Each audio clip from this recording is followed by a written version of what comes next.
peux-tu savoir que Dieu est ici? Peux-tu le sentir? Et peux-tu discerner que dans une seule réunion, ta vie peut changer? Une seule réunion, ta vie peut changer.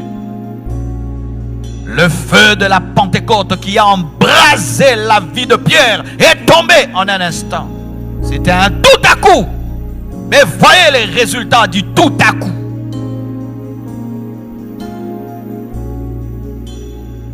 Voyez le résultat de ce tout à coup. Ils avaient soif, ils avaient soif, ils avaient soif. Et tout d'un coup, le feu est tombé sur eux. Et plus jamais ils n'ont été les mêmes. Mes frères, nous sommes en train de parler du réveil de Boston. Et vous savez à quel point la franc-maçonnerie est présente dans cette ville. Comment pensez-vous que vous pouvez influencer cette nation sans être embrasé par le feu du Saint-Esprit? C'est impossible. Jésus n'a pas envoyé des religieux gagner les extrémités de la terre. Il a envoyé des hommes embrasés, des hommes enflammés, des hommes revêtus de puissance. Mais ces hommes avaient payé le prix de la chambre haute. Ils avaient payé le prix de la chambre haute. J'aimerais un peu te parler de la chambre haute. Des fois que vous nous voyez ici, c'est beau, il y a des lumières. Mais si je te raconte mes journées, si je te racontais mes journées, si je te raconte ma vie, je passe ma vie dans une chambre. Boston, je n'ai pas le temps de voir. Je verrai Boston lundi et mardi. Et peut-être même pas s'il y a trop de gens pour qui je dois prier. Je vis dans une chambre et je prêche dans une chambre. Je prêche dans une chambre. Le prix à payer. Le prix à payer. Le médecin qui opère les cerveaux, le prix qu'il paye pour être capable de sauver les hommes. Il fait des études de 10 ans, de 12 ans. Et il est tout le temps assis, on l'enseigne. Pendant que ses amis jouent, il est en train d'apprendre. Et demain, il peut opérer ton cerveau et te guérir d'un cancer. Vous voulez ou vous ne voulez pas. Les choses de Dieu, ce ne sont pas des jeux, mes frères. Veux-tu cette vie? Voulez-vous vraiment bouleverser cette ville? Vous devez vous enfermer. Vous devez rater des choses. Pendant que les autres s'amusent, vous devez être à genoux. Pendant que les autres font ce qu'ils veulent, vous devez mourir à cela, afin de donner la vie aux autres. Si vous n'êtes pas prêt à payer ce prix, vous êtes en train de vous amuser à venir à l'église sans comprendre les enjeux. Vous devez vivre à genoux, vivre à genoux, vivre enfermé, jusqu'à ce que le déclic aura lieu.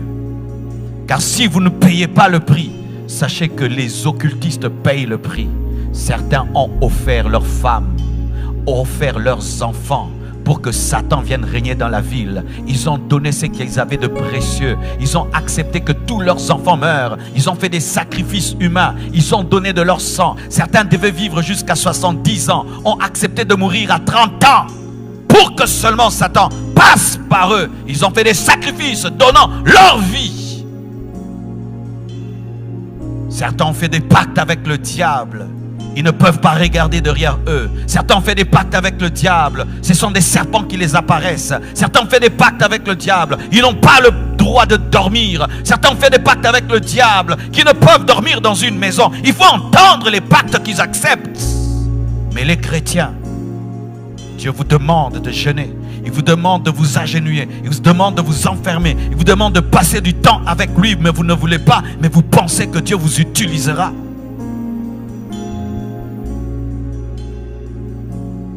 C'est pourquoi chaque fois que quelqu'un me dit « Je veux ton onction », je ne crois plus en cela. Tu ne peux pas avoir l'onction d'un homme de Dieu.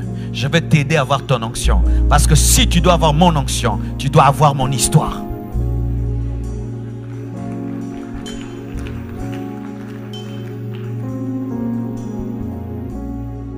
Vie comblée, compassion, ça va. Ce sont des noms que nous donnons. Mais tous nous devons payer le même prix. Vous voulez cette ville? Vous devez aller la prendre. Vous devez aller la chercher au sommet de la montagne. Vous devez vous consacrer. Ne pensons pas qu'en parlant tout le temps, en critiquant les païens, nous allons les convertir. Dans la chambre haute, on ne critique pas les païens. On attend le feu du Saint-Esprit. Ne pensez pas qu'en passant vos temps devant la télévision du matin au soir, tout le temps sur Facebook, tout le temps sur WhatsApp, vous amènerez un réveil. Vous devez mettre vos téléphones de côté. Et ça, Dieu m'a dit, vos téléphones de côté. Éteindre vos téléphones pour prier, chercher Dieu. Vous devez mettre vos téléphones de côté pour chercher Dieu. Vous devez vous déconnecter pour chercher Dieu. Vous devez éteindre vos téléphones pour chercher Dieu. Vous devez pendant un temps oublier que la technologie existe pour chercher Dieu. Mais tant que vous serez tout le temps connecté, tout le temps disponible, vous serez indisponible à la voix de l'Esprit. Car lorsque Dieu voudra vous parler, vous serez en train de parler à quelqu'un. Voulez-vous ou vous ne voulez pas?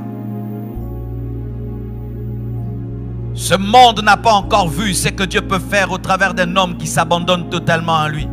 Le monde n'a pas encore vu ce que Dieu peut faire au travers d'un homme qui s'abandonne totalement à lui. Si aujourd'hui tu t'offres à Dieu comme un sacrifice vivant et tu montes sur l'autel de la croix, il va te consumer par le feu du Saint-Esprit et de là sortira un puissant serviteur de Dieu. Oh mes frères et sœurs, prenez au sérieux ce que je dis. Je suis venu dans des réunions comme ceci. J'étais un enfant et pendant que le prédicateur prêchait, il y avait des adultes dans la salle. Et l'Esprit de Dieu me disait, il te parle à toi. Je disais, moi, mais il y a tellement de gens plus intelligents, plus capables que tu peux utiliser. Dieu me disait, c'est à toi que je parle. Et si pendant que je parle, tu entends l'Esprit te dire que c'est toi, il s'agit de toi.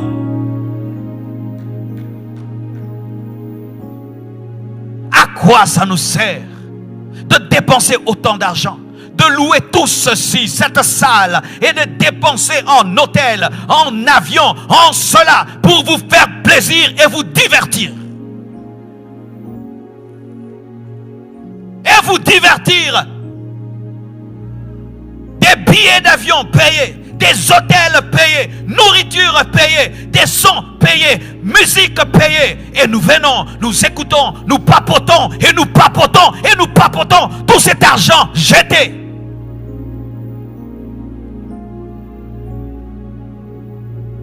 Si cette conférence n'engendre pas, ne fût-ce qu'un homme embrasé, nous avons échoué. Il fallait que je reste au Congo. Il fallait que je reste au Congo. Il fallait que je reste au Congo. Un jour, notre pasteur nous a chassés. Et Dieu soit béni pour ce qu'il avait fait. Il nous enseignait. Et nous, on trouvait que c'était normal qu'il puisse nous enseigner et nous enseigner. Et un jour, il nous pose la question sur ce qu'il avait enseigné hier. Et personne n'était capable de lui dire ce qu'il avait enseigné. Il nous a dit, levez-vous, je perds mon temps, rentrez chez vous. On pensait que c'était de la blague. Il nous avait chassés. Et nous sommes rentrés. Et on a dit, il a raison. Comment nous sommes incapables de nous rappeler ce qu'on nous a enseigné hier? Est-ce que vous vous rappelez ce que j'ai enseigné hier? Est-ce que vous vous rappelez ce que j'ai enseigné le premier jour? Est-ce que vous vous rappelez ce que le pasteur Samuel a enseigné? Ce que le pasteur Grégory a enseigné? Tous ces temps passés dans la prière. Est-ce que vous vous rappelez de cela? Et il nous a chassés. Et quand nous sommes rentrés, on a fait une réunion, on a dit, c'est vrai. Nous ne prenons pas au sérieux notre formation. Désormais, nous changeons. Nous sommes allés le voir, nous lui avons dit, pasteur, tu as raison.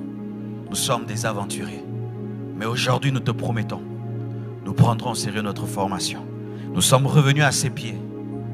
Et nous sommes devenus ce que nous sommes devenus aujourd'hui. Parce qu'on avait pris au sérieux. Pourquoi es-tu ici? Parce que tout Boston est là?